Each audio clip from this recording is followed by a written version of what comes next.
شہریار یہ بات اچھی طرح سے جان چکا تھا کہ یہی وہ محل ہے کہ جس محل کے بارے میں اسے بتایا گیا ہے، کیونکہ وہ اچھی طرح سے جان چکا تھا کہ یہی وزیر زادی کا پہلا سوال بھی تھا، اور وزیر زادی نے اسے ایک ایسا محل بنانے کے لیے کہا تھا جو کہ نہ ہی زمین پر ہو اور نہ ہی آسمان کے اوپر ہو، بلکہ دونوں کے درمیان میں ہو۔ اسے پتہ چل چکا تھا کہ گل بادشاہ اور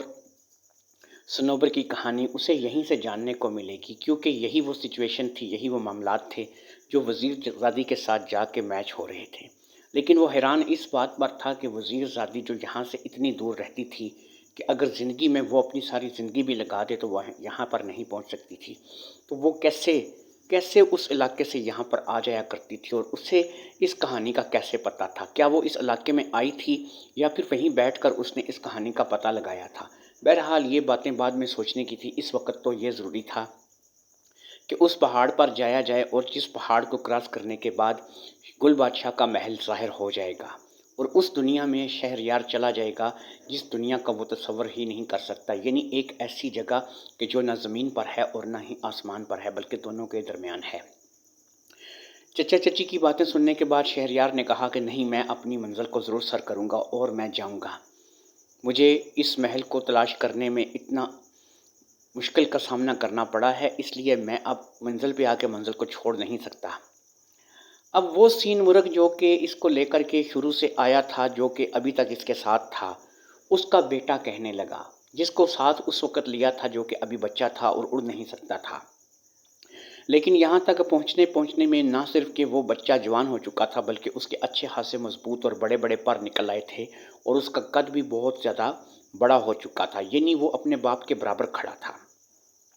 لیکن کیونکہ اب اس کا باپ جو ہے وہ تھوڑا بوڑھا تھا اور وہ جوان تھا، تو وہ اپنے باپ سے کہنے لگا کہ بابا، ایسا ہے کہ اب آپ واپس یہاں سے چلے جائیں، اب یہاں سے پہاڑ کو کراس کروانا اور یہاں سے گل صنوبر کے محل تک پہنچانا اور پھر یہ داستان سننا اور سنانا، یہ میرے ذمہ رہا۔ میں اپنے مہمان کو وہاں پر لے کر کے جاؤں گا، پھر میں وہ داستان جب یہ سن لے گا تو پھر اس کو واپس لے کر آؤں گا۔ اب یہ ڈیوٹی جو ہے یہ میں اپنے سر لیتا ہوں، آپ یہاں سے واپس چلے جائیں۔ بوڑھے سین مرغ نے اپنے بیٹے کو دعا دی اور کہا کہ ٹھیک ہے، تم اپنے مہمان کا خیال رکھنا، اور اگر کبھی جان پر بن آئے تو اپنی جان پہلے دینا، اس کی جان بچا لینا۔ اس نے وعدہ کیا کہ میں ایسا ہی کروں گا، اور یہ ہماری جو احسان اس نے ہم پر کیا ہے، ہم اس احسان کا بدلہ اس طریقے سے ہی چکا دیں گے۔ اب بوڑھا سین مرغ تو وہاں سے روانہ ہو گیا۔ اب شہریار نے 1-2 دن وہاں پر آرام کیا، کیونکہ تھکاوٹ سفر کی بہت ہی زیادہ تھی، تو شہریار نے 1-2 دن کے آرام کے بعد اب وہاں سے جانے کا قصد کیا، اور اس نے چچا چاچی سے اجازت لی، اور پھر اپنے اس نوجوان دوست سین مرغ کو ساتھ لے کر کے وہ اپنے مشن کے لیے روانہ ہو گیا۔ سین مرغ نے بھی اسے اپنے پروں میں چھپا لیا، اور پھر اسی طریقے سے تیز پرواز کرتا ہوا اس پہاڑ کی طرف بڑھنے لگا۔ قریب 15 دن کی پرواز کے بعد آخر کار وہ پہاڑ نظر آنے لگا، جس پہاڑ کے اوپر وہ عجیب سا طلسم تھا، یعنی کہ پہاڑ سے آگ کے شعلے نکلتے تھے اور آسمان کی طرف جاتے تھے، اور آسمان سے آگ کے شعلے نکلتے اور پہاڑ کی طرف آتے تھے، اور جب دونوں کا آپس میں میل ہوتا تھا تو پورے پہاڑوں پر آگ لگ جاتی تھی۔ یہی پہاڑی سلسلہ کراس کرنے کے بعد دوسری طرف اترنا تھا، اور وہاں پر گل بادشاہ کا محل تھا، اور گل بادشاہ کے محل میں پہنچ کر ہی گل اور صنوبر کی داستان کے بارے میں پتہ لگ سکتا تھا۔ جیسے ہی آگ کے وہ پہاڑ نظر آنے شروع ہوئے، سین مرغ کا جو بچہ تھا وہ رک گیا۔ اس نے کہا کہ اب ہمیں یہاں سے بڑی ہی احتیاط کے ساتھ اس پہاڑ کو کراس کرنا ہوگا، کیونکہ یہ پہاڑ اگر ہم کراس کر جائیں گے تو ہماری زندگی ہے، اگر ہم اس کے آگ کے بمر میں پھنس گئے تو یہ ہماری موت بھی بن سکتا ہے۔ اس لیے اس کا طریقہ کار ایک ہی ہے، اور وہ طریقہ کار یہ ہے کہ میں پوری سپیڈ سے اڑوں گا، اور جب نیچے والے شعلے اوپر کی طرف اور اوپر والے شعلے نیچے کی طرف آئیں گے تو بیچ میں ایک خلا بنے گا، اس خلا سے میں گزر جانے کی کوشش کروں گا۔ اگر میں اس خلا سے گزر گیا تو میں آسانی کے ساتھ دوسری طرف اتر جاؤں گا۔ یہی سوچ کر کے سین مرغ نے اس چیز کا انتظار کیا کہ نیچے والے شعلے اوپر کی طرف نکلیں اور اوپر والے شعلے نیچے کی طرف نکلیں۔ جیسے ہی ایسا ہوا، بیچ میں ایک بڑی جگہ ایسی بچ گئی جو کہ خالی تھی، اور وہاں پر آگ اور آگ کے شعلے موجود نہیں تھے۔ اب سین مرغ اپنی پوری رفتار کے ساتھ آگے بڑھا، اور اس کی سلسلے میں وہ پوری رفتار کے ساتھ آگے بڑھتا رہا کہ میں ان شعلوں کے ملنے سے پہلے پہلے کسی طرح سے اس خلا کو پار کر جاؤں۔ جب وہ اس خلا کے بالکل قریب پہنچا تو شعلے بھی ملنے کے بالکل قریب ہو چکے تھے۔ اس نے ہمت نہ ہاری اور نہ ہی پیچھے ہٹا، بلکہ بڑی ہی تیز رفتاری سے اس نے اس خلا کو پار کرنے کی کوشش کی۔ خلا تو وہ پار کر گیا، مگر اس کے ایک پر کو آگ نے پکڑ لیا۔ بہرحال وہ اپنے سوار کو لے کر یعنی شہریار کو لے کر کے دوسری طرف اتر گیا، اور وہ پر جو ہے اس کا کافی حد تک جل گیا۔ اس پر کے اوپر کافی سارے جلے کا نشان آ گیا۔ اب وہ اڑنا چاہتا بھی تھا لیکن اڑ نہیں سکتا تھا۔ اس نے شہریار کی طرف دیکھا اور شہریار سے کہا، اللہ کا شکر ہے کہ ہم اس طرف سے نکل کر اس طرف آ گئے ہیں اور ایک ایسی جگہ پر آ گئے ہیں کہ میں بھی یہاں پہ ایسا محسوس کر رہا ہوں کہ میں جیسے زمین پر ہی بیٹھا ہوں اور تم بھی زمین پر ہی بیٹھے ہو، لیکن یہاں پر زمین نہیں ہے، یہ ایک خلا ہے اور ہم خلا میں دونوں بیٹھے ہوئے ہیں۔ لیکن بہرحال تم ایک کام کرو، 15 دن سے پہلے اب مجھے تم آواز نہیں دینا، میں یہیں کہیں رہوں گا۔ 15 دن تک میں کچھ بھی نہیں کر سکتا، میں 15 دن سے پہلے تمہاری کوئی مدد نہیں کر سکتا، کیونکہ میرے یہ نئے پر آنے میں 15 دن لگیں گے۔ جب 15 دن بعد میرے نئے پر آئیں گے تو میں پھر ایک دفعہ اڑنے کے قابل ہو جاؤں گا، لیکن 15 دن سے پہلے میں کبھی بھی پرواز نہیں کر سکوں گا۔ اس لیے تمہیں یہ 15 دن اسی گل بادشاہ کے محل کے ارد گرد اور یہیں انہی جگہوں پہ گزارنے ہیں، اور میں اتنی دیر میں یہیں انہی پہاڑوں کے نزدیک کوئی ایسی جگہ دیکھوں گا جہاں پر کوئی گھنا جنگل ہو، اور اس جنگل میں میں اپنا ڈیرا لگاؤں اور لوگوں کے سامنے نہ آؤں۔ تم یہ میرا ایک پر اپنے پاس رکھو، اور جیسے ہی تم یہ پر کبھی بھی اس کو آگ دکھاؤ گے تو یہاں یہ یاد رکھنا کہ جب بھی تم اس پر کو آگ دکھاؤ گے، میں جہاں بھی ہوا میں تمہارے پاس پہنچ جاؤں گا۔ یاد رکھنا 15 دن سے پہلے تم اس پر کو آگ مت دکھانا، کیونکہ 15 دن تک میں تمہاری مدد کو نہیں پہنچ سکوں گا۔ 15 دن بعد ہی میں تمہاری کوئی مدد کر سکوں گا۔ اب تم یہاں سے جاؤ اور اپنے مشن کو پورا کرو، اور میں یہیں کسی جنگل کو دیکھتا ہوں اور اس جنگل میں چھپ جاتا ہوں، کوشش کرتا ہوں کہ میں یہاں لوگوں کی نظروں میں نہ آؤں۔ یہ کہہ کے سین مرغ وہاں سے رخصت ہو گیا، اور شہریار نے وہ پر لیا اور اسے اپنے پاس سنبھال کر کے رکھ لیا اور شہر کی جانب بڑھنے لگا جہاں پر گل بادشاہ کی سلطنت تھی۔ وہ شہر میں داخل ہو گیا۔ اس نے دیکھا کہ بالکل ویسے ہی جیسے کہ عام دنیا میں مکان ہوتے ہیں، دربار ہوتے ہیں، مزار ہوتے ہیں، دکانیں ہوتی ہیں، بازار ہوتے ہیں، سب کچھ ویسا ہی تھا، حتیٰ کہ وہاں پر مسجد بھی موجود تھی، جس کا یہ تھا کہ وہ ایک مسلمانوں کا شہر ہے، اور وہاں پر گل بادشاہ جو ہے وہ ایک مسلم بادشاہ ہے، وہ کوئی غیر مذہب یا ہندو یا کسی اور مذہب کا بادشاہ نہیں ہے۔ اسی طرح شہریار مختلف بازاروں میں گھومتا رہا، پھرتا رہا، اور اب وہ مسلسل یہ سوچ رہا تھا کہ کوئی ایسا راستہ کہ جس راستے سے میں گل بادشاہ کے محل تک پہنچ سکوں۔ لیکن گل بادشاہ کے محل تک جانا اس کے لیے آسان نہیں تھا، کیونکہ ایک تو وہ پردیسی تھا، دوسرا وہ یہاں کے رسم و رواج سے واقف نہیں تھا۔ اسی طرح چلتے چلتے اس کی نظر ایک ایسی دکان پر پڑی جہاں پر ایک جگہ پر لکھا تھا کہ یہ قوال کی دکان ہے، اور یہاں پر جو قوال ہیں وہ رہتے ہیں جو کہ قوالی کرتے ہیں۔ اب اسے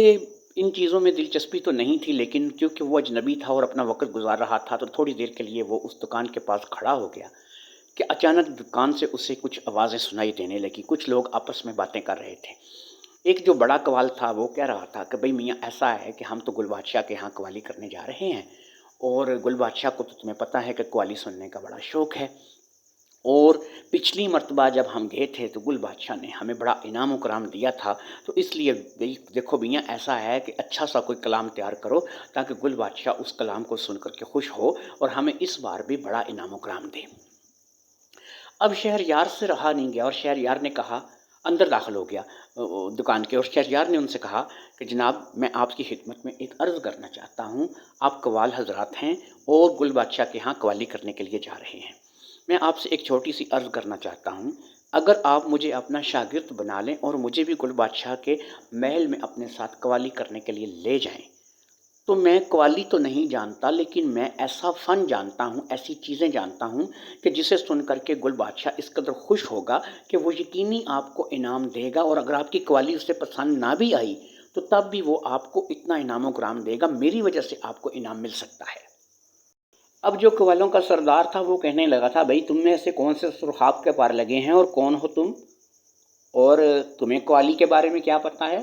اور تم کیسے کہہ سکتے ہو کہ تمہیں جو ہے بہت سا کوئی فن آتا ہے اور اس فن کی وجہ سے ہمیں انعام مل سکتا ہے، بھئی تم ایسا کون سا فن جانتے ہو کہ جس کی وجہ سے ہمیں انعام مل سکتا ہے؟ تو اب شہریار نے کہا کہ جناب ایسا ہے کہ میں اپنے فن کا مظاہرہ تو بادشاہ کے دربار میں ہی جا کر کروں گا، لیکن میں آپ کو یہ بتا دیتا ہوں کہ دنیا کے کسی بھی جانور کی، کسی بھی چرند پرند کی آواز نکالنا، ان کے گانے، ان کے نغمے گنگنانا، یہ مجھے آتا ہے۔ اس نے کہا کہ یہ اگر تمہیں یہ آتا ہے تو یہ تو میں نہیں مانتا کہ تم ایسا کوئی فن جانتے ہو کہ تم دنیا کے ہر جانور کی آواز، چرند پرند کی آواز، پھر ان کے نغمے، ان کے گنگنانے کے طریقے، ان کے بولنے کے طریقے، یہ سب کچھ جانتے ہو۔ تو ایسا ہے میاں کہ اگر تم گل بادشاہ کے محل میں ہمارے ساتھ جاننا چاہتے ہو، ہماری قوال پارٹی کے علاوہ ہم ایک چھوٹا سا اور پروگرام انٹرٹینمنٹ کا رکھ لیں گے، تو تم اگر بادشاہ کو خوش کر سکو اپنے ہنر کے ذریعے سے تو ہمیں اس پہ کوئی اعتراض نہیں ہے، لیکن اس سے پہلے تمہیں ہمیں ایک ڈیمو دینا ہوگا، ہمیں بتانا ہوگا کہ تم یہ کر سکتے ہو۔ اس نے کہا جناب ایسا مسئلہ ہی نہیں ہے، آپ مجھے بولیں۔ تو اس قوال نے دو تین پرندوں کے نام لیے۔ اب شہریار چونکہ ساری زندگی ہی جنگل میں رہا تھا اور اس جنگل کی زبان، جنگل کے لوگوں کی زبان، جنگل کے جانوروں کی زبان اس کے لیے کوئی مسئلہ نہیں تھی، تو اس لیے اس نے فٹافٹ سے ان دو تین پرندوں کی نہ صرف کہ آواز نکال کر بتائی، بلکہ اس کو تو کلیئر آواز نکالی کہ ان کو گمان ہونے لگا کہ اس کے گلے میں انسان کی آواز کے بجائے کسی پرندے کی آواز فٹ ہے۔ اس بات کو سن کر کے وہ قوال جو ہے وہ بڑا متاثر ہوا۔ اس نے کہا کہ واقعی اگر گل بادشاہ کو یہ چیزیں پیش کی جائیں گی تو گل بادشاہ ہمیں قوالی سے خوش ہو کر انعام دے یا نہ دے، اس بات کا ہمیں ضرور انعام ملے گا۔ تو کہنے لگے کہ بھئی بات یہ ہے بیٹا کہ تم ہمارے پاس قوالی کے لیے تو ہمارے ساتھ جا سکتے ہو، تم قوالی نہ کرنا وہاں پہ، تم اپنا ایٹم پیش کرنا، لیکن یہ بتاتا چلیں کہ قوالی جو ہے وہ جمعرات سے پہلے جو ہے وہ گل بادشاہ کو نہیں سنائی جا سکتی، اور آج جو ہے وہ پیر کا دن ہے، تو اس لیے پیر کا دن گزر جائے گا، پھر منگل بدھ آئے گی اور پھر جمعرات آئے گی، تو اس وقت تک تم ہمارے مہمان ہو، تم ہمارے پاس رہو، اور جب وہ دن آئے گا کہ جب ہم قوالی سنانے کے لیے جائیں گے تم بھی ہمارے ساتھ چلے جانا اور تم بادشاہ کو اپنے طریقے سے انٹرٹینمنٹ کرنا۔ اندھے کو کیا چاہیے، دو آنکھیں۔ شہریار اس بات سے لے کر کے خوش ہو گیا کہ اس نے کہا کہ چلو 4 دن ان کے گھر میں رہنے کے لیے بھی ملے گا، کھانے پینے کو بھی ملے گا، اور 4 دن بعد جب میں بادشاہ کے ہاں پیش کیا جاؤں گا تو پھر وہاں پر میں اپنے ہنر کے ذریعے سے بادشاہ کو خوش کرنے کی شروع کروں گا، اور یہ لوگ جو ہے یہ بادشاہ کو قوالی سنائیں گے۔ اب اللہ کی کرنی ایسی کہ شہریار وہاں پر انہی کے بیچ میں رہنے لگا۔ اب وہ بیچارے قوال اتنے زیادہ امیر و کبیر تو نہیں تھے، لیکن وہ جو بھی خود کھاتے وہ اسے بھی دے دیتے، جو خود پیتے اسے بھی دے دیتے، اور شہریار نے بھی دل میں سوچ لیا کہ میں کوشش کروں گا کہ ان کے لیے کوئی بڑا انعام جو ہے وہ میں بادشاہ سے طلب کروں، اور بادشاہ اگر میری پرفارمنس سے خوش ہوا تو میں بادشاہ سے کچھ زیادہ مانگوں گا، ان کے لیے مانگوں گا کہ انہوں نے بہرحال مجھے اپنے ہاں مہمان رکھا ہے اور یہ میری خدمت کر رہے ہیں۔ ادھر قوال جو کہ قوالوں کا سردار تھا وہ یہ بات سمجھ چکا تھا کہ اس نے دو تین پرندوں کی جو آوازیں نکال کر کے بتائی ہیں، ابھی تو پورا جنگل پڑا ہے، تو بادشاہ بے حد خوش ہوگا اور ہمیں اس کے ذریعے سے بڑا انعام و کرام ملے گا، تو ہم اس کے ساتھ اگر ہم اس کو 4-5 دن اپنے گھر میں رکھ کے اگر اس کی خدمت کرتے ہیں تو ہمیں یہ سودا جو ہے وہ مہنگا نہیں ہے۔ ہو سکتا ہے کہ بادشاہ کچھ ایسی چیزیں عنایت کریں جو کہ لاکھوں یا کروڑوں میں ہو، تو یہ لڑکا جو ہے یہ ہمارے لیے بہت ہی مفید ثابت ہوگا۔ 4 دن گزر گئے، 4 دن کے بعد جمعرات کا دن آ گیا۔ تمام قوال جو ہے اس دن اچھی پوشاک پہن کر اچھے طریقے سے تیار ہوئے، شہریار کو بھی اپنے ساتھ لیا اور پھر گل بادشاہ کے محل میں وہ داخل ہو گئے۔ محل کیا تھا، بہت ہی خوبصورت محل تھا، اور جب شہریار محل کے اندر داخل ہوا تو شہریار کے پاؤں کے نیچے سے زمین نکل گئی، حتیٰ کہ پہلے ہی وہاں پر زمین نہیں تھی، لیکن محل کو دیکھ کر کے اسے پتہ چلا کہ یہ محل جو ہے یہ محل بھی بالکل اسی محل کے طرز پہ بنا ہوا ہے جو محل اس بادشاہ کے محل کے سامنے میدان میں طوطوں کے ذریعے یہ بنوانا چاہ رہا تھا۔ اسی طرح اس محل کے 60 کمرے تھے اور اسی طرح اس محل کی وہی شان و شوکت تھی، اور سب سے حیرت کی بات یہ تھی کہ جس بڑے دربار میں اس کو پیش کیا گیا اس دربار میں لال شہزادی کے لال بھی اس محل میں لگے ہوئے صاف دکھائی دے رہے تھے، اور وہاں سے شہریار کو یہ پتہ لگا کہ لال شہزادی کا لال ہر کمرے میں لگا ہوا ہے، یعنی یہ لال شہزادی کا لال محل میں لگانا وزیر زادی کی دوسری شرط اب شہریار کو 101% اس بات کا یقین ہو گیا تھا کہ وہ کسی غلط جگہ پر نہیں آیا ہے، یہی وہ گل بادشاہ ہے۔ اب اس کی تیسری شرط بھی یہیں سے پوری ہونی ہے، اور وہ شرط ہے گل اور صنوبر کی داستان سننے کی۔ کافی دیر انتظار کرنا پڑا، بہت سے لوگ دربار میں جمع ہوتے رہے، ایک پورا مجمع جو تھا وہ لگ گیا۔ قوالوں نے اپنی قوالی کا فن دکھانا شروع کیا اور شہریار آرام سے ایک جگہ کرسی پر بیٹھا رہا۔ شہریار نے قوالی میں کسی قسم کا کوئی بھی حصہ نہیں لیا۔ بادشاہ گل جو کہ تخت پر جلوہ افروز ہوا اور آ کر کے اس نے قوالی کا آغاز کرنے کا کہا، اور پھر قوالوں نے قوالی سنانی شروع کی۔ قوالوں نے قوالی ختم کی تو بادشاہ گل خوش ہوا۔ اس نے کہا کہ اچھا کلام تھا، اس کے سلسلے میں تمہیں انعام و کرام سے نوازوں گا۔ اس نے اشارہ کیا، ایک خادم نے آگے بڑھ کے قوالوں کو کچھ انعامات پیش کیے۔ اب جو بڑا قوال تھا وہ کھڑا ہوا، اس نے کہا کہ بادشاہ سلامت، میں کچھ عرض کروں، اگر آپ برا نہ منائیں تو۔ گل بادشاہ نے کہا، ٹھیک ہے، بولو، تم کیا کہنا چاہتے ہو، کیا بات کرنا چاہتے ہو؟ اس نے کہا، بادشاہ سلامت، آج ایک ہمارے پاس ایک لڑکا ہے جو کہ بہت دور سے آیا ہے، ہمارا دور کا رشتہ دار ہے،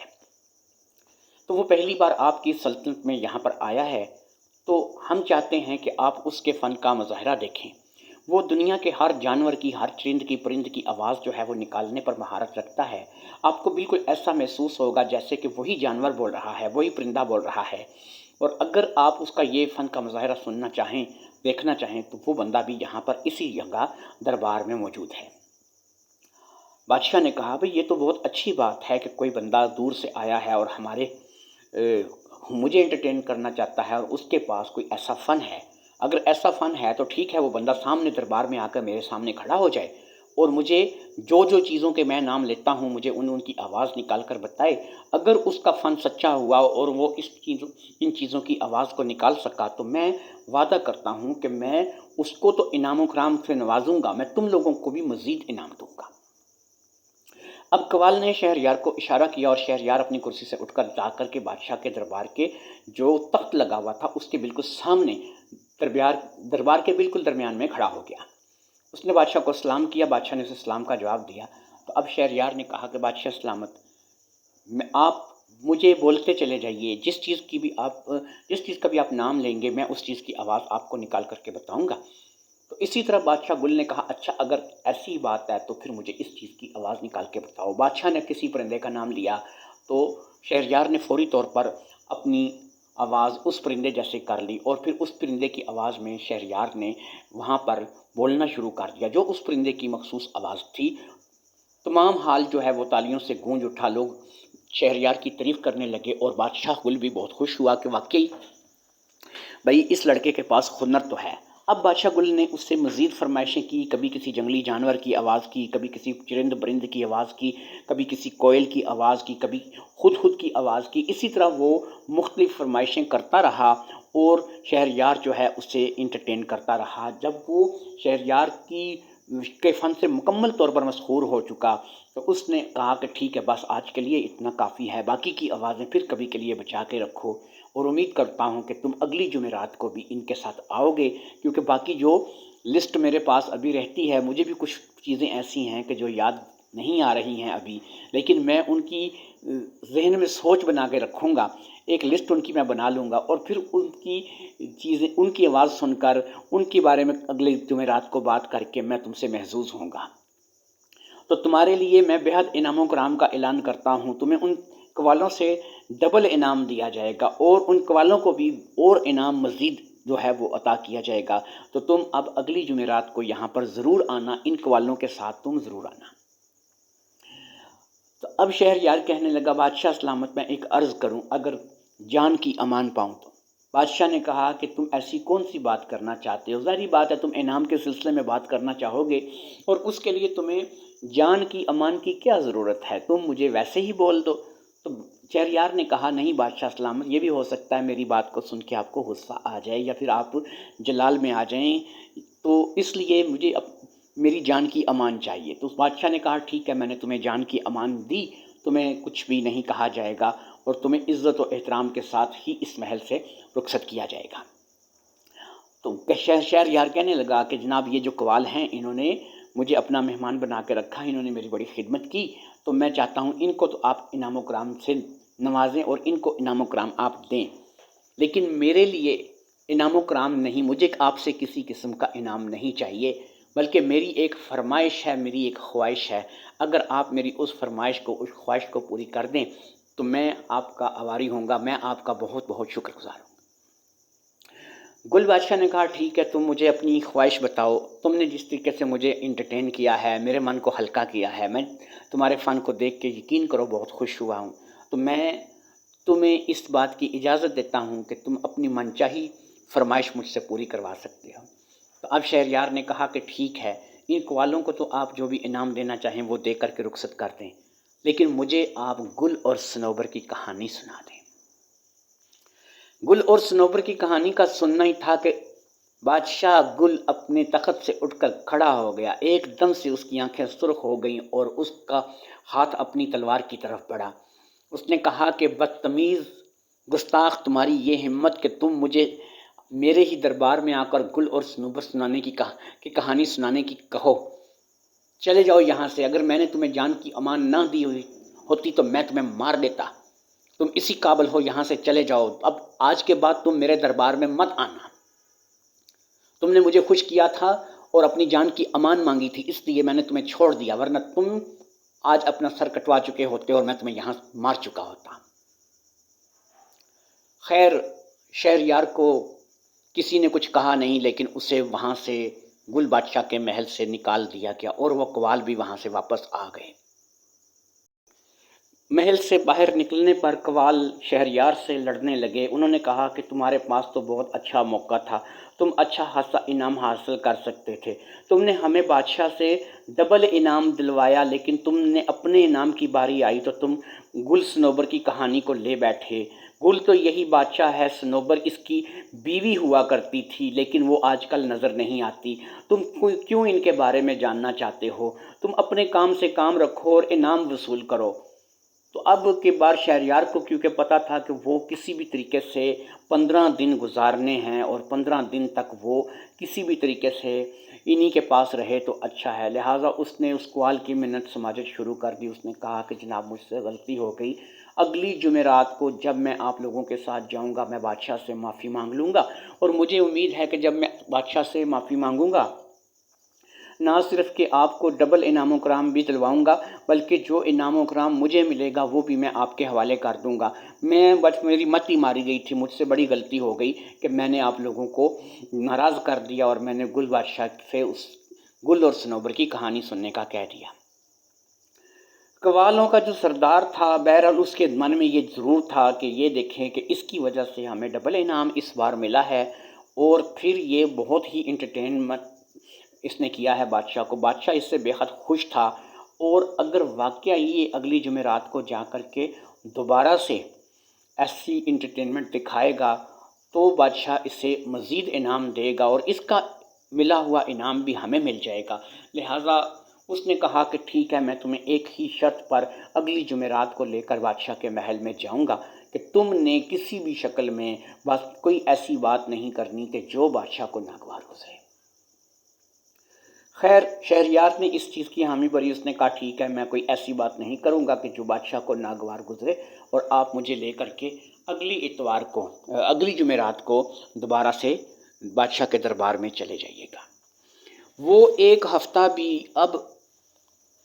شہریار نے انہی قوالوں کے پاس گزارا، کیونکہ قوالوں کو شہریار کی طرف وجہ سے ڈبل انعام ملا تھا، تو اب وہ قوال شہریار سے بے حد خوش تھے۔ یہ سب کچھ ہونے کے باوجود بھی انہوں نے شہریار کو کسی قسم کی کمی کا احساس نہیں ہونے دیا تھا، وقت پر شہریار کو کھانا، سونے کا انتظام سب کچھ ملتا تھا، کیونکہ بہرحال انہیں امید تھی کہ اگر شہریار اگلی جمعرات کو جائے گا تو نہ صرف کہ انہیں ڈبل انعام دلوائے گا بلکہ اپنا ملا ہوا انعام بھی وہ ان کو دے دے گا اور ان کے حوالے کرے گا۔ اسی طرح وقت گزرتا رہا اور شہریار وہاں پر قوالوں کے پاس ہی رہتا رہا، اور کرتے کرتے ایک ہفتہ گزر گیا اور اگلی جمعرات آ گئی۔ شہریار نے اندازہ لگایا کہ 4 دن وہ جب میں یہاں قوالوں کے پاس آ کر کے پہلے رہا تھا اور اب 8 دن یہ جو کہ ایک جمعرات سے اگلی جمعرات کو آنے کو لگ گئے، 12 دن گزر چکے ہیں اس سے یہاں پر آئے ہوئے، اور 12 دن ہی گزر چکے ہیں سین مرغ کو اپنے پر جلائے ہوئے۔ امید ہے کہ سین مرغ کے پر واپس آنے والے ہوں گے اور وہ 15 دن کے بعد میرے پاس آ سکے گا، میری آواز کو سن سکے گا۔ لہٰذا شہریار اب یہ سوچ رہا تھا کہ اب 3 دن کا سارا مسئلہ رہ گیا ہے کہ 3 دن میں سین مرغ ٹھیک ہو جائے گا۔ اگر سین مرغ 3 دن میں ٹھیک ہوگا تو وہی میری سواری ہے اور اسی سواری کے ذریعے سے میں یہاں سے جا سکتا ہوں۔ تو بہرحال ابھی مجھے کسی نہ کسی طریقے سے 3 دن یہاں پر زندہ بھی رہنا ہے اور وہ 3 دن یہاں پر گزارنے بھی ہیں، اور ان 3 دن میں ہی مجھے گل اور صنوبر کی داستان بھی سننی پڑے گی۔ خیر، اس بار پھر قوالوں کے ساتھ شہریار ایک دفعہ پھر گل بادشاہ کے محل میں موجود تھا۔ دربار تماشائیوں سے کھچا کھچ بھرا ہوا تھا، وزیر مصاحب ہر قسم کے لوگ وہاں پر دربار میں موجود تھے۔ گل بادشاہ آ کر اپنے تخت پر جلوہ افروز ہوا اور اس نے قوالوں کو قوالی کرنے کی اجازت دی۔ ادھر گل بادشاہ کی نظر شہریار پر بھی پڑی، لیکن گل بادشاہ نے کسی قسم کا غصہ نہیں کیا، خاموشی سے اپنے تخت پر بیٹھا رہا، اور نہ ہی اس نے اپنے کسی سپاہی سے شہریار کو محل سے باہر نکالنے کا حکم جاری کروایا۔ جب قوالوں کی انٹرٹینمنٹ ختم ہوئی تو شہریار خود ہی اپنی کرسی سے اٹھ کر کے بادشاہ کے دربار میں بادشاہ کی کرسی کے سامنے جا کر کھڑا ہو گیا، بادشاہ کے تخت کے سامنے جا کر کھڑا ہو گیا، اور اس نے بادشاہ کو سلام کیا۔ بادشاہ نے وعلیکم السلام کہا تو اس نے کہا کہ بادشاہ سلامت فرمائش کریں، آج آپ مجھ سے کیا سننا پسند کریں گے؟ بادشاہ نے کہا کہ ٹھیک ہے، تم مجھے فلاں پرندے کی آواز سناؤ، میں پچھلی بات بھول گیا ہوں اور تم پچھلی بات مت دہرانا۔ اگر تم زندہ رہنا چاہتے ہو اور میرے ساتھ چلنا چاہتے ہو تو تم مجھے بہت خوش کیا تھا، لیکن تم نے جو بات کی تھی وہ میرے سمجھ سے باہر تھی، تو اس لیے تم یہاں پر مجھے انٹرٹین کرو اور یہاں سے انعام لے کر جاؤ، اور میں تمہیں وعدہ کرتا ہوں کہ تمہارا پچھلا انعام بھی میں تمہیں دوں گا، اس بار بھی انعام دوں گا، اور ان کو بھی ڈبل انعام دوں گا جو تمہارے ساتھ آئے ہیں۔ تو اس نے بادشاہ کے کہے کے مطابق مختلف چیزوں کی آواز نکال کر بتانی شروع کر دی۔ سارا حال بھی تالیوں سے گونج رہا تھا، دربار میں ہر بندہ خوش تھا، بادشاہ خود بھی بہت خوش تھا کہ یہ بندہ بہت ہی اچھا ہنر جانتا ہے، یا تو یہ پیدا ہی انہی چیزوں میں ہوا ہے یا پھر یہ جو ہنر ہے یہ اس نے کسی سے حاصل کیا ہے۔ بہرحال جو بھی اس کا ہنر ہے یہ ایک کمال کا ہنر ہے، اور یہ اس قدر زیادہ جو ہے اس ہنر کو جانتا ہے کہ جس کی انتہا نہیں ہے۔ جب اپنی بات شہریار پوری کر چکا اور بادشاہ سلامت نے کہا کہ ٹھیک ہے، بس اتنا کافی ہے، اب اگلے ہفتے تم پھر آنا اور پھر مجھے نئے سرے سے انٹرٹین کرنا، اور میں کچھ اور چیزوں کی آوازیں سوچ کے رکھوں گا کہ جو تم سے میں اگلوا سکوں۔ آج مانگو اپنے انعام میں کیا مانگتے ہو، اور آج بھی میں تمہیں موقع دیتا ہوں کہ تم اپنی من پسند کا تحفہ، اپنی من پسند کا انعام مجھ سے مانگ سکتے ہو۔ تو اب شہریار نے کہا کہ بادشاہ، اللہ کا دیا میرے پاس بہت کچھ ہے، یقین کرو کہ مجھے کسی چیز کی حاجت نہیں ہے، مجھے دولت کی ضرورت نہیں ہے۔ سب سے پہلے تو میں یہ گزارش کروں گا کہ ان قوالوں کو اور انعام دیا جائے، کیونکہ انہوں نے مجھے یہاں پر لایا ہے اور ان کا ڈبل انعام تو بنتا ہے۔ تو بادشاہ نے اشارہ کیا اور ان قوالوں کو جو انعام پہلے دیا گیا تھا اس سے بھی بڑھ کر اور انعام سے ان کو نوازا گیا۔ اب بادشاہ نے کہا کہ اب تم بھی مجھ سے کچھ مانگ لو، یقین کرو کہ میں بہت سخی دل بادشاہ ہوں، میں تمہیں انکار نہیں کروں گا، جو تم چیز مجھ سے مانگو گے وہ تمہیں مل جائے گی۔ تو اب شہریار نے کہا کہ بادشاہ، میں ایک چھوٹی سی بات تم سے کرنا چاہتا ہوں۔ اس نے کہا بادشاہ دیکھو، انسان جو کہ پیدا ہوتا ہے اس نے مرنا ہوتا ہے، موت ہر انسان کو آتی ہے، موت ہر انسان کا مقدر ہے۔ بادشاہ نے کہا بالکل ٹھیک ہے، جو پیدا ہوتا ہے وہ مرتا ہے۔ اس نے کہا بادشاہ سلامت، اگر آپ میری جان لینا چاہتے ہو لے لو، مجھے مارنا چاہتے ہو مار دو، مجھ سے کسی قسم کی مجھے سزا دینا چاہتے ہو مجھے سزا دے لو، لیکن میری ایک آخری فرمائش، سمجھو ایک مرتے ہوئے کی آخری فرمائش، وہ آپ پوری کر دو۔ مجھے گل اور صنوبر کی کہانی سننی ہے اور آج میں یہاں سے نہیں جاؤں گا چاہے تو میرا سر اتار دو۔ شہریار کی بات سن کر بادشاہ سوچ میں پڑ گیا۔ اس بار اس نے غصہ نہیں کیا، لیکن وہ گہری سوچ میں چلا گیا۔ کافی دیر تک پورے دربار میں خاموشی چھائی رہی، کسی کی جرت نہیں تھی کہ وہ بولتا۔ آخر بادشاہ اٹھا، اپنے تخت سے اٹھا اور اٹھ کر کے آ کر کے شہریار کے سامنے کھڑا ہو گیا۔ اس نے شہریار کو بڑے غور سے دیکھنا شروع کیا اور پھر اس کے چہرے پر ہلکی سی مسکراہٹ آ گئی۔ اس نے کہا کہ تو جو بھی ہے نوجوان، ایک بات یاد رکھ، میں تجھے گل اور صنوبر کی کہانی تو سنا دوں گا، لیکن گل اور صنوبر کی کہانی سن کر یہ یاد رکھ میری بھی ایک شرط ہے۔ اگر تو گل اور صنوبر کی کہانی مجھ سے سن لے گا اور گل اور صنوبر کی کہانی سن لینے کے بعد تو یہاں میری اس سلطنت سے باہر نہیں جا سکے گا۔ اس لیے میں تجھے ایک آخری موقع دیتا ہوں، اپنی جان بچا کے یہاں سے چلا جا، کیونکہ اگر میں نے تمہیں گل اور صنوبر کی کہانی سنا دی تو پھر میں تمہیں جان سے مار دوں گا۔ کہنے لگا ٹھیک ہے، تم مجھے جان سے مار دینا، لیکن میری ایک چھوٹی سی شرط ہے۔ گل اور صنوبر کی کہانی سننے کے بعد میں یہاں پر 3 دن تمہارا مہمان بن کے رہوں گا۔ تم 3 دن تک مجھے نہیں مارو گے۔ جب 3 دن گزر جائیں گے تو تم اپنی مرضی سے جب بھی چاہو مجھے ہلاک کر سکو گے، اور میں مرنے سے پہلے تمہارے محل کی چھت پر جا کر ہر طرف سے گھوم پھر کر تمہارے یہ محل، تمہاری یہ سلطنت یہ مکمل طور پر دیکھنا چاہوں گا۔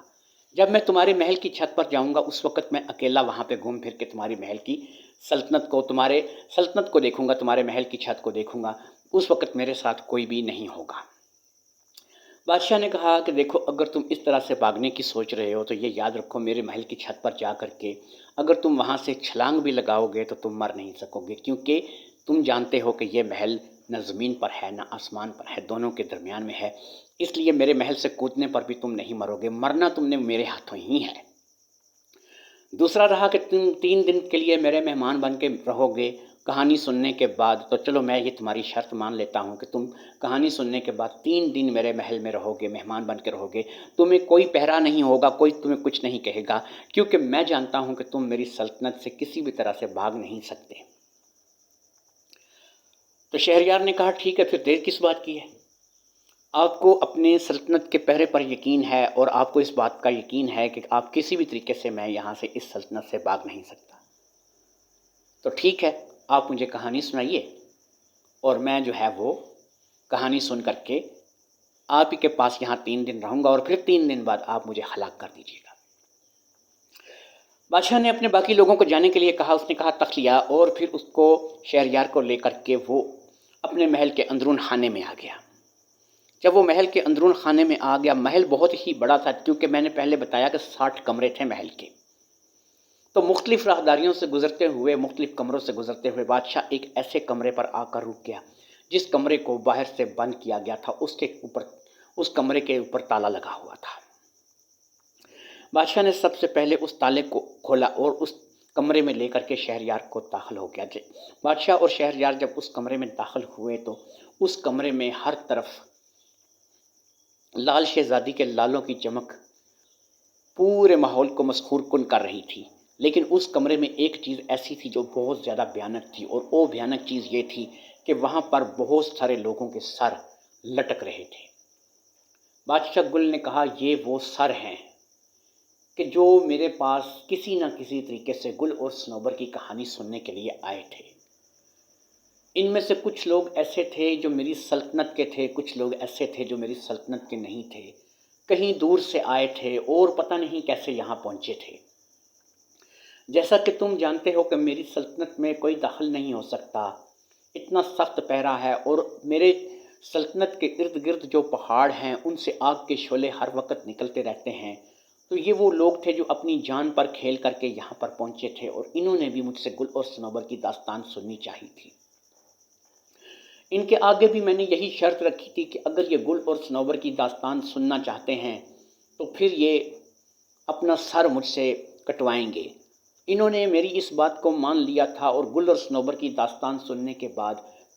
انہوں نے اپنا سر میرے آگے پیش کر دیا تھا، جو کہ میں نے ان کا سر کاٹ کے یہاں پر اس کمرے میں لٹکا دیا تھا۔ تو میں اس کمرے میں لانے کا مقصد یہ ہے کہ ان سب کو دیکھ کر تم عبرت حاصل کرو اور اپنا سر کٹوانے کی بجائے اپنا سر صحیح سلامت اپنے جسم پر لے کر کے یہاں سے واپس چلے جاؤ، اور پھر جا کر کے جہاں اپنی دنیا آباد کرو اور نہ ہی تم ان کاموں میں پڑو۔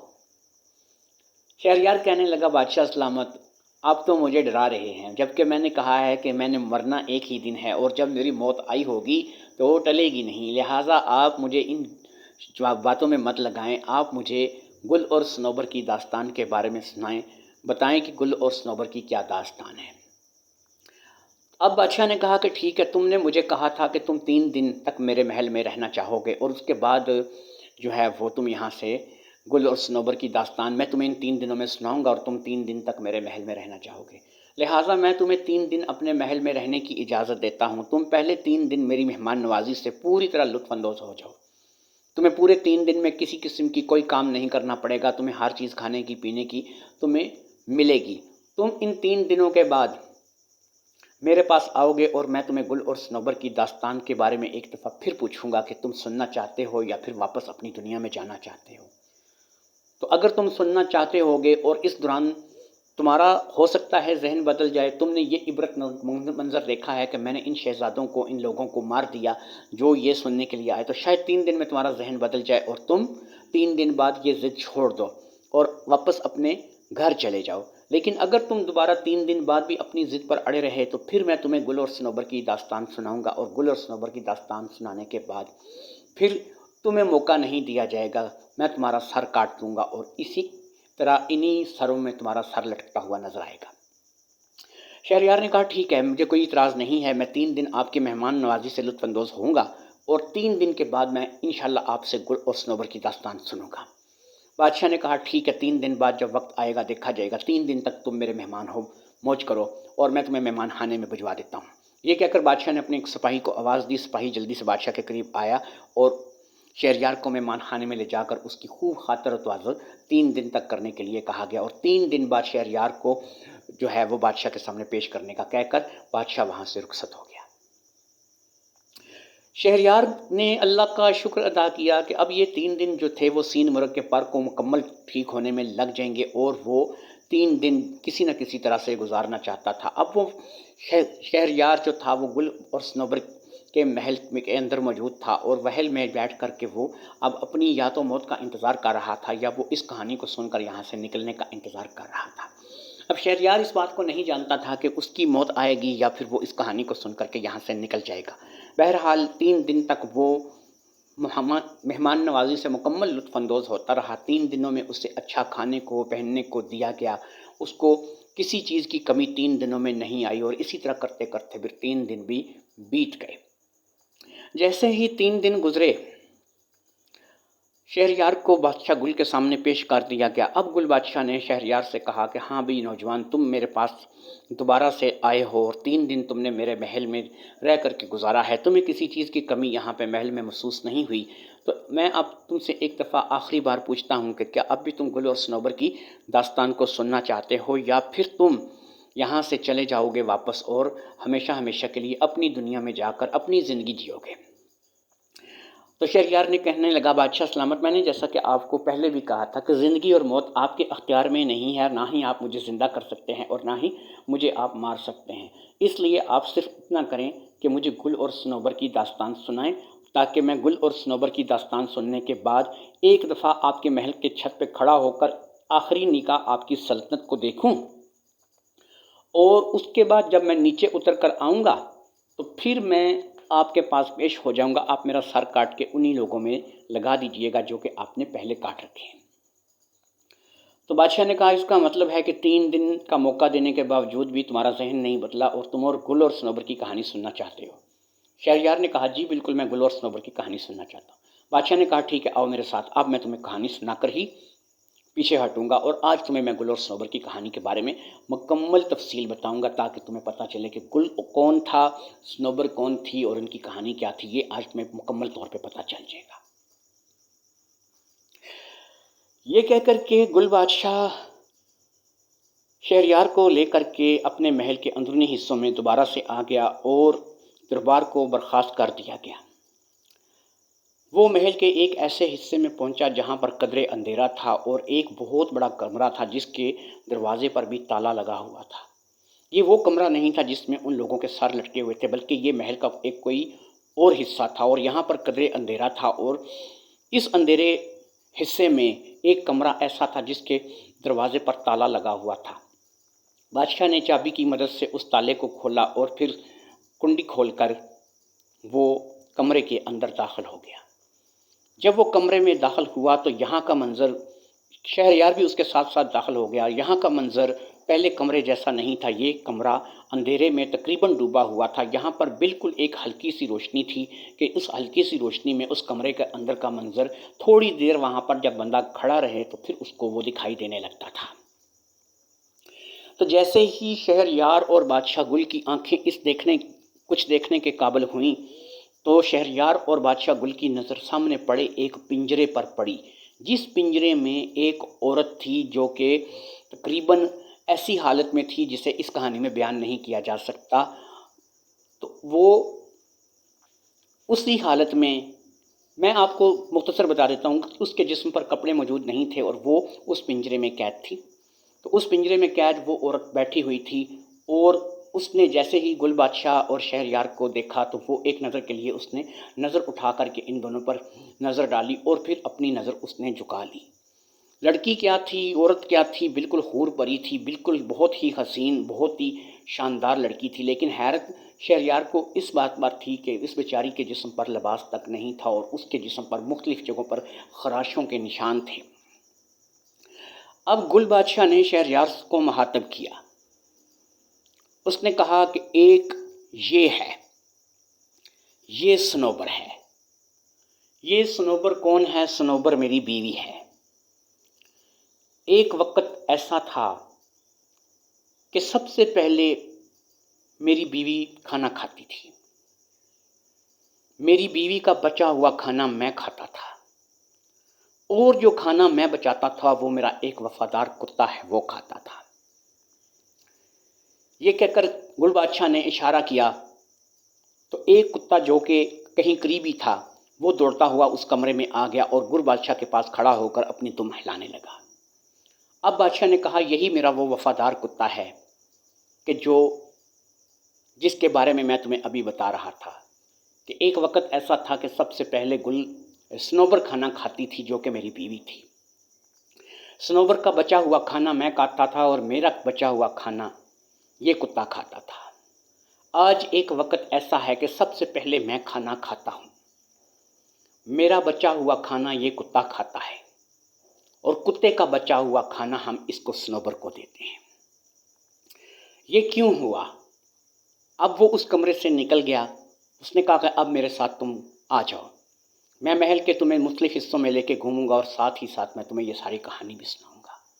یہ منظر میں نے تمہیں دکھانا تھا، تم نے دیکھ لیا کہ صنوبر آج کس حالت میں ہے، اور یہ میرا وفادار کتا یہ بھی آج بھی میرے ساتھ ہے۔ یہ یوں ہوا کہ جیسا کہ میں دیکھ رہا ہوں کہ تم ایک اجنبی انسان ہو، میں اپنی سلطنت کے پورے لوگوں کو اگر شکل سے نہیں پہچانتا تو کم از کم ان کی عادتوں سے انہیں ضرور جانتا ہوں۔ مجھے یہ پتہ ہے کہ تم میری سلطنت سے تعلق نہیں رکھتے ہو، تم کسی ایسی جگہ سے آئے ہو کہ تمہارا میری سلطنت کے ساتھ کوئی تعلق نہیں ہے۔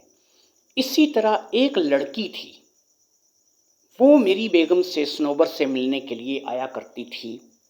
اور میں جب اسے دیکھتا تھا تو مجھے یہ صاف پتہ لگتا تھا کہ یہ میری سلطنت کی لڑکی نہیں ہے۔ لیکن میں حیران اس بات پر تھا کہ آگ کے اس پہاڑوں کو پار کر کے اس علاقے میں، اس میرے محل میں داخل ہونا، پھر یہاں پر وہ پہنچ جانا، اور پھر اس نے یہاں پر آ کر کے میری بیگم صنوبر کے ساتھ دوستی لگا لی تھی۔ تو یہ لڑکی کون ہے اور کہاں سے آتی ہے، اس لڑکی کے بارے میں کچھ بھی نہیں جانتا تھا۔ بہرحال کیونکہ میری بیگم صنوبر اس لڑکی سے خوش تھی اور اس کے آنے پر میری بیگم کا موڈ بہت ہی اچھا ہو جاتا تھا، تو اس لیے میں نے کبھی بھی اس لڑکی کی آمد پر کوئی اعتراض نہیں کیا تھا۔ وہ جب چاہتی تھی میری بیگم سے ملنے آ جاتی تھی، اور جب چاہتی تھی وہ میری بیگم سے مل کر واپس چلی جاتی تھی۔ حیرت کی بات یہ تھی کہ یہ آگ والے پہاڑ تو کیا میرے پہرے دار، میرے سپاہی اور میرے لوگ بھی نہیں جان سکتے تھے کہ وہ کون ہے اور کہاں سے آتی ہے اور کہاں پر واپس چلی جاتی ہے۔ یہ بڑی حیرت انگیز بات تھی۔ جب بھی وہ میری بیگم صنوبر کو ملنے کے لیے آتی تھی اس رات ایک بڑا عجیب و غریب واقعہ ہوتا تھا۔ رات کو سونے سے پہلے میں دودھ پینے کا عادی ہوں۔ صنوبر مجھے دودھ کا گلاس دیا کرتی تھی اور میں دودھ پی کر کے گہری نیند سو جایا کرتا تھا۔ وہ جو صنوبر کی سہیلی تھی جو اس سے ملنے آتی تھی، وہ عموماً ایک ایک دو دو تین تین دن، دو دو تین تین راتیں بھی یہاں پر رہا کرتی تھی۔ اس لیے جب وہ مجھے دودھ دے کر سلا دیتی تھی تو میں دودھ پی کر گہری نیند سو جاتا تھا اور مجھے صبح سے پہلے ہوش نہیں آتی تھی۔ حتیٰ کہ میں نماز کے لیے کبھی کبھار اٹھنا چاہتا تھا تو میں باوجود کوشش کے نماز کے لیے بھی نہیں اٹھ سکتا تھا اور میری نماز نکل جایا کرتی تھی۔ یہی سسٹم چلتا رہا۔ میرے ذہن میں کچھ شک تھا، کچھ شک کا بیج تھا جو میرے ذہن میں تھا، لیکن وہ کچھ کلیئر نہیں تھا۔ ایک دن جب میری بیوی نے مجھے دودھ لا کر کے دیا اور میں نے اس کو کہا کہ ٹھیک ہے رکھ تو، میں ابھی دودھ کو پیتا ہوں، تو وہ کہنے لگی ٹھیک آپ دودھ پی کے سو جائیے گا، میں تو اپنی سہیلی کے ساتھ اپنے کمرے میں جا رہی ہوں، میں وہاں پر بیٹھ کے اپنی سہیلی سے باتیں کروں گی، آپ آرام کیجیے۔ جب اس دن میں دودھ پینے لگا تو میرا یہ کتا میرے کمرے میں داخل ہوا اور اس نے ہاتھ مار کر کے دودھ کو گرا دیا۔ میں نے تھوڑی دیر کے لیے اس پر تھوڑا غصہ کیا کہ بھئی تم نے تو میرا دودھ گرا دیا، لیکن بہرحال یہ دودھ گرانے کے بعد میرا کتا وہاں سے چلا گیا۔ اب کیونکہ دودھ زمین پر گر چکا تھا تو میں نے اس کو پینا نہیں تھا، تو اس لیے میں وہاں پر لیٹ گیا۔ جیسے ہی میں لیٹا میری آنکھ لگ گئی۔ تقریباً گھنٹہ ڈیڑھ گھنٹہ گزرا ہوگا، اس سے زیادہ ٹائم نہیں ہوگا کہ میرا یہی کتا جو ہے یہ بار بار آ کر کے میرے ساتھ اٹکلیاں کرنے لگا اور میرے بستر پر میرے ساتھ کھیلنے لگا۔ میں نے اپنے کتے کی وجہ سے اپنی نیند چھوڑ دی اور اٹھ کر بیٹھ گیا اور میں نے اس سے کہا کہ کیا بات ہے، تم کیوں اتنا قدر مجھے پریشان کر رہے ہو؟ تو یہ کہہ کر میرا کتا جو ہے وہ باہر دروازے کی طرف لپکا اور دروازے پر جا کر اس نے مجھے بھونکنا شروع کر دیا۔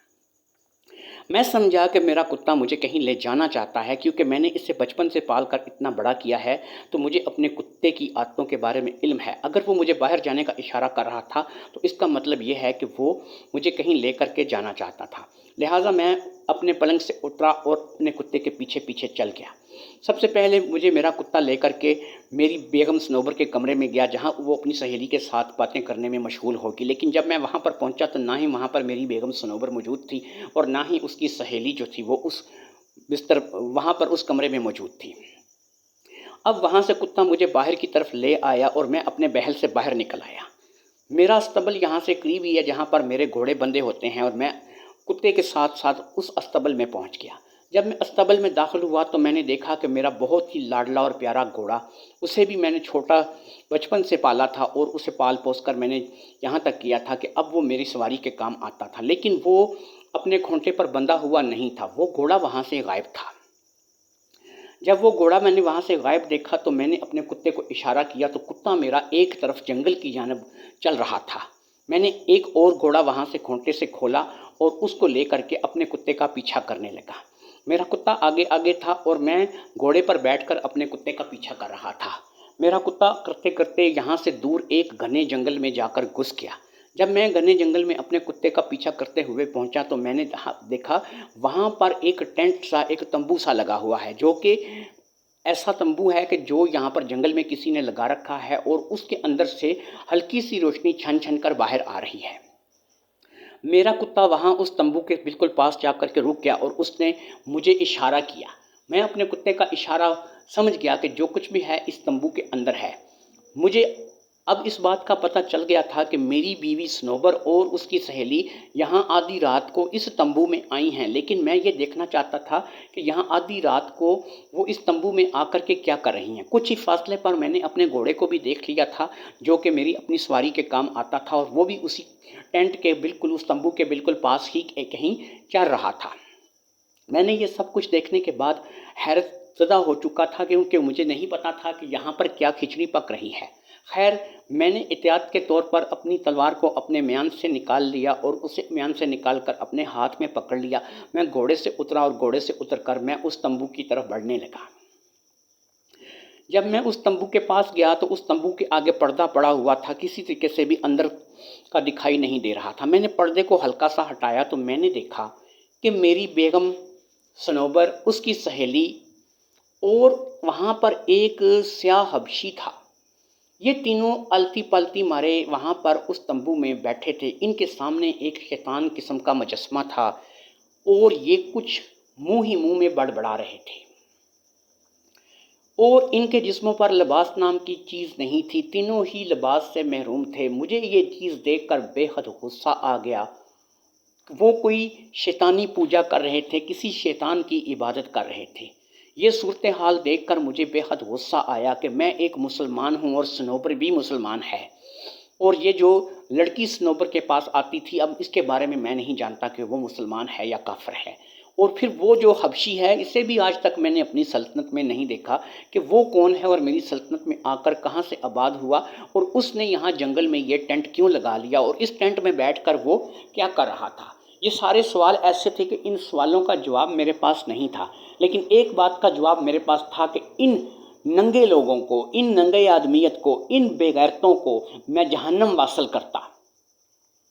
یہی سوچ کر میں نے اپنی تلوار کو اپنے میان سے، کیونکہ پہلے ہی نکال کر اپنے ہاتھ میں پکڑ رکھا تھا، تو میں نے ایک زوردار چنگاڑ کے ساتھ ان لوگوں کو للکارا۔ میری للکار سن کر صنوبر کی سہیلی اور اس وحشی نے آنکھیں کھول دی، اور ایک دم سے وہ میری طرف پلٹے۔ وہ میری طرف جیسے ہی پلٹے، میں نے اپنی تلوار چلا دی۔ میری تلوار کا وار تینوں پر خالی گیا اور وہ تینوں سائڈ پہ ہٹ گئے۔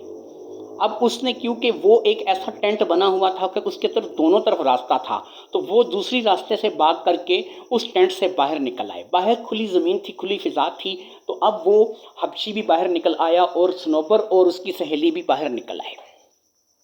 یہاں پر جیسے ہی وہ حبشی باہر نکلا، اس نے بھی کہیں سے تلوار اٹھائی اور وہ میرا مقابلہ کرنے لگا۔ میں بھی ٹینٹ کے باہر آ چکا تھا اور میں بھی حبشی کے مقابلے کا زور توڑ سے جواب دے رہا تھا۔ حبشی کیونکہ بہت زیادہ طاقتور تھا اور وہ مجھ پر تلوار بازی میں بھی بھاری پڑتا چلا جا رہا تھا، تو اب وہ وقت دور نہیں تھا کہ حبشی کا کوئی وار چلتا اور میرے ہی ٹکڑے جدا ہو جاتے۔ لیکن ایسے میں اللہ کی کرنی کہ میرا کتا کام آیا، میرا کتا بھاگ کر گیا اور اس نے بھی حبشی کے اوپر حملہ کر دیا۔ حبشی کے اوپر میرے کتے نے جیسے ہی حملہ کیا، حبشی اس حملے سے بوکھلا گیا اور میرے کتے نے حبشی کو بمبوڑنا شروع کر دیا۔ ادھر جیسے ہی میرا کتا حبشی پر حملہ آور ہوا، حبشی کیونکہ بہت زیادہ نروس ہو گیا اور اس نے ادھر ادھر ہاتھ پاؤں مارنے شروع کر دیا۔ اب اسے سمجھ میں نہیں آ رہی تھی کہ وہ مجھ سے تلوار بازی میں مقابلہ کرے یا میرے کتے سے اپنا بچاؤ کرے، تو اس موقع کو غنیمت جان کر میں نے اپنی تلوار سیدھی کی اور حبشی کے پیٹ میں اتار دی۔ حبشی تھوڑی دیر کے لیے تڑپا اور وہاں پر ساکت ہو گیا۔ جیسے ہی حبشی مرا، میں اب صنوبر اور صنوبر کی سہیلی کی طرف متوجہ ہوا۔ جیسے ہی میں صنوبر اور صنوبر کی سہیلی کی طرف متوجہ ہوا، پہلی نظر میری صنوبر کی سہیلی پر پڑی، جو آہستہ آہستہ اپنا قدم پیچھے بڑھاتی جا رہی تھی اور منہ ہی منہ میں وہ کچھ پڑھ رہی تھی۔ جیسے ہی میں اس کے قریب گیا اور میں نے اپنے تلوار کا وار کیا، اسی وقت وہ مڑی اور وہاں سے غائب ہو گئی، لیکن میری تلوار جاتے جاتے اس کی پشت پر لگی اور میری تلوار سے اس کو زخم ہو گیا۔ میں تمہیں یہ بتا دوں، میں اپنی تلوار پہ زہر کی پان لگا کر رکھتا ہوں۔ اپنی تلوار کا جو میرا آگے کا حصہ ہے وہ ہمیشہ زہر میں ڈوبا رہتا ہے۔ اگر میری تلوار سے کسی کو ہلکی سی خراش بھی آ جائے تو چاہے وہ جون سی مرضی دوائی استعمال کر لے یا جتنا عرصہ مرضی گزر جائے، وہ زخم نہیں بھرتا۔ نہ ہی کوئی دنیا میں آج تک ایسی جڑی بوٹی ہے کہ جس سے اس زخم کا علاج ہو۔ تو اس کو بہرحال پشت پر ایک زخم لگ چکا تھا اور وہ زخم کھا کر کے وہ وہاں سے ایسے غائب ہو گئی تھی جیسے وہ وہاں پر موجود ہی نہیں تھی۔ اب اس کے بعد میں اپنی بیوی صنوبر کی طرف متوجہ ہوا۔ میں نے جیسے ہی صنوبر کو دیکھا، صنوبر کا رنگ فگ اڑ چکا تھا۔ صنوبر جس حالت میں تھی، مجھے دیکھ کر ہی میرا اندر کٹ چکا تھا۔ میں یقین بھی نہیں کر سکتا تھا کہ میری بیگم اس قسم کی نکلے گی، میری بیوی جو ہے وہ میرے ساتھ ایسی بے وفائی کرے گی۔ میں نے اپنی بیگم کو اپنے ہاتھ سے پکڑا اور اپنے دونوں گھوڑوں کو اور اپنے کتے کو لے کر کے اسی رات کے اندھیرے میں اپنے گھر واپس آ گیا، اور وہاں سے نکل کر آ کر یہاں پر میں اپنے اس محل کے تاریک حصے میں آیا۔ یہاں پر میں نے اپنی بیگم کو اس پنجرے میں بند کر دیا اور اس دروازے کے باہر میں نے تالا لگا دیا۔ میں کیونکہ اس سلطنت کا بادشاہ ہوں اور میری ہزاروں کی فوج ہے، کسی کو یہ جرت نہیں کہ وہ میرے بارے میں مجھ سے پوچھ سکے کہ میری بیگم صنوبر کہاں گئی، اگر میں خود کسی کو نہ بتانا چاہوں تو۔ لیکن میں نے اس راز کو راز ہی رکھا اور میں نے کبھی بھی صنوبر کا راز یا صنوبر کی بات کسی کو بتانے کی کوشش نہیں کی۔ لیکن صرف اتنا ہو گیا کہ اس کے بعد سب سے پہلے میں کھانا کھانے لگا، پھر میرا یہ وفادار کتا کھانا کھانے لگا، اور پھر وہی کھانا جو بچ جاتا ہے وہ ہم صنوبر کو دے دیتے ہیں۔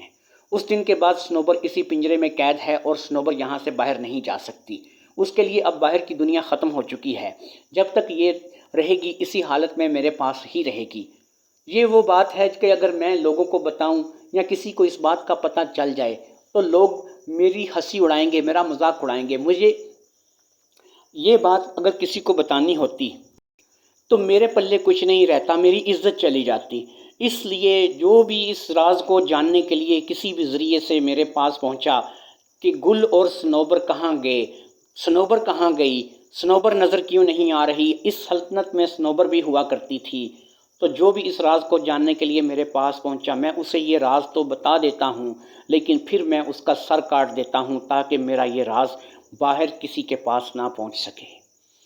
اس نے میرے ساتھ بے وفائی کی اور یہ شیطان کی عبادت کرنے لگی۔ اب اس کی یہی سزا ہے کہ یہ ساری زندگی اسی طرح تڑپ تڑپ کے گزار دے اور آخر کار مر جائے۔ اس کی سہیلی جسے پشت پر میری تلوار کا زخم لگا تھا اس دن کے بعد کبھی ہمارے محل میں نہیں آئی اور نہ ہی مجھے اپنے علاقے میں کہیں دکھی، اور نہ ہی وہ کالا حبشی مجھے پتہ چلا کہ کون تھا، کہاں سے آیا تھا، اور اس کالے حبشی کا میری بیوی اور اس کی سہیلی کے ساتھ کیا تعلق تھا، وہ جنگل کے باہر کیوں اپنا ٹینٹ بنا کر وہاں پہ رہ رہا تھا۔ ان ساری باتوں کا مجھے کچھ بھی علم نہیں ہوا۔ بہرحال میں نے اس کالے حبشی کو، شیطان کے پجاری کو جہنم واصل کر دیا، اور اب صنوبر کیونکہ یہاں پر قید ہے اور اس لڑکی کے بارے میں کچھ نہیں جانتا کہ وہ لڑکی کہاں گئی اور کہاں چلی گئی۔ شہریار گل بادشاہ کی بات سن کر زیر لب مسکرایا اور اس نے کہا، بادشاہ سلامت، میں اس لڑکی کو جانتا ہوں کہ وہ لڑکی کون تھی، کہاں گئی۔ ایک لمحے کے لیے گل نے اسے گور کر دیکھا۔ اس نے کہا، تم تو پہلی بار مجھ سے یہ کہانی سننے آئے ہو، تمہیں کیا پتا کہ وہ لڑکی کون تھی اور کہاں گئی، تم اس لڑکی کے بارے میں کچھ کیسے جانتے ہو؟ اس نے کہا، میں آپ کو بتانے کا پابند تو نہیں ہوں، لیکن اگر میں آپ کو اس لڑکی کا حلیہ بتاؤں تو کیا آپ پہچانیں گے کہ یہ وہی لڑکی ہے؟ تو بادشاہ گل نے کہا، میں اسے لاکھوں میں، کروڑوں میں پہچان سکتا ہوں، تم مجھے بتاؤ اس لڑکی کا حلیہ، میں مان جاؤں گا کہ تم جانتے ہو۔ تو شہریار نے کہا کہ اس لڑکی کا چہرہ ایسا ہے، اس کی آنکھیں ایسی ہیں، اس کے ہونٹ ایسے ہیں، اس کے بازو ایسے ہیں، اس کا قد کاٹھ ایسا ہے، اس کا جسم ایسا ہے، وہ ایسے کپڑے پہننا پسند کرتی ہے۔ تو جب شہریار نے گل بادشاہ کے سامنے وہ حلیہ کھینچا تو اس گل بادشاہ نے کہا، 100% یہی لڑکی ہے، لیکن تم مجھے بتاؤ کہ تم نے اس لڑکی کو کہاں دیکھا؟ تو شہریار کہنے لگا کہ بادشاہ سلامت، میں آپ کو صرف اتنا بتا سکتا ہوں کہ میرے سر پر کچھ وبال ڈالے گئے ہیں، کچھ سوال ڈالے گئے ہیں۔ یہ اس لڑکی کا تیسرا سوال تھا کہ میں گل اور صنوبر کی داستان سن کر آؤں اور آ کر کے اسے سناؤں کہ گل اور صنوبر کی داستان کیا ہے۔ یہ اس لڑکی کا تیسرا سوال تھا میرے لیے، لیکن بہرحال میں آپ کو نہیں بتاؤں گا کہ وہ لڑکی کون ہے اور کہاں ہے۔ اب میں اپنی آخری شرط کے مطابق، کیونکہ میں بھی کنفرم نہیں ہوں کہ ابھی یہ وہی لڑکی ہے یا نہیں ہے، لیکن جو آپ نے حلیے کی تصدیق کی ہے اس سے تو یہی محسوس ہوتا ہے کہ یہ وہی لڑکی ہے۔ بہرحال میں اب اپنی شرط کے مطابق یہاں سے آپ کے محل کی چھت پر جاؤں گا اور آپ کا پورا محل، آپ کی پوری سلطنت دیکھنا چاہوں گا۔ گل نے کہا، ٹھیک ہے، تم جاؤ، اور یہ یاد رکھنا کہ بچنے کا کوئی راستہ نہیں ہے۔ تم اگر یہ سوچ رہے ہو کہ تم وہاں سے چھلانگ لگا کے مر جاؤ گے تو یہ بھی نہیں ہو سکتا، اور وہاں سے اگر کسی طریقے سے بھاگ سکو گے تو یہ بھی نہیں ہو سکے گا۔ اگر محل کے نیچے آؤ گے تو نیچے بھی پہرا ہے، اور اگر وہاں سے چھلانگ لگا کے جاؤ گے تو تب بھی پہرا ہے، تم کسی بھی طور پہ یہاں سے باہر نہیں جا سکو گے۔ شہریار نے بادشاہ کو سلام کیا اور محل کی چھت کی طرف روانہ ہو گیا۔ محل کی چھت پر پہنچ کر اب شہریار نے پوری طرف نظریں گھما کر دیکھی، بہت بڑے محل کا بہت بڑا چھت تھا۔ شہریار ایک کونے سے دوسرے کونے اسی طرح گھومتا پھرتا رہا، اور پھر شہریار نے جیب سے آگ لگانے کے لیے دیا سلائی نکال لی اور اس پر کو نکالا جو سین مرغ نے اسے دیا تھا۔ یہاں پر آ کر اس نے اس پر کو ہلکی سی آگ دکھائی۔ جیسے ہی اس نے ہلکی سی آگ دکھائی، اچانک بہت بڑی عفریت نما پر پرندہ یعنی سین مرغ آ کر چھت پر نمودار ہوا۔ اس نے کہا، میں آ گیا ہوں۔ شہریار نے کہا، میں نے بھی کہانی سن لی ہے، تم بتاؤ تم ٹھیک ہو؟ اس نے کہا، ہاں میں بالکل ٹھیک ہو چکا ہوں، اور اب میں نے یہاں پر بار بار پرواز کر کے یہ بھی سیکھ لیا ہے کہ انشاءاللہ ہم آسانی سے یہاں سے کیسے گزر سکتے ہیں۔ تو اس نے کہا پر ٹھیک ہے، دیر کس بات کی، میں تمہارے پروں پہ بیٹھتا ہوں، یہاں سے نکلنے کی کرو۔ فٹافٹ ہی شہریار نے اس کے پرندے کے پروں پر اپنا ٹھکانہ بنایا، اور پھر وہ پرندہ فضا میں بلند ہوا اور بہت ہی تیز رفتار سے اس آگ کے شعلوں والے پہاڑ کی طرف بڑھنا شروع ہو گیا، اور اس بار وہ اس قدر رفتار سے اڑ رہا تھا کہ وہ پہاڑ کو کراس کر گیا۔ دوستو آخری حصہ آپ کو کل سنائیں گے انشاءاللہ۔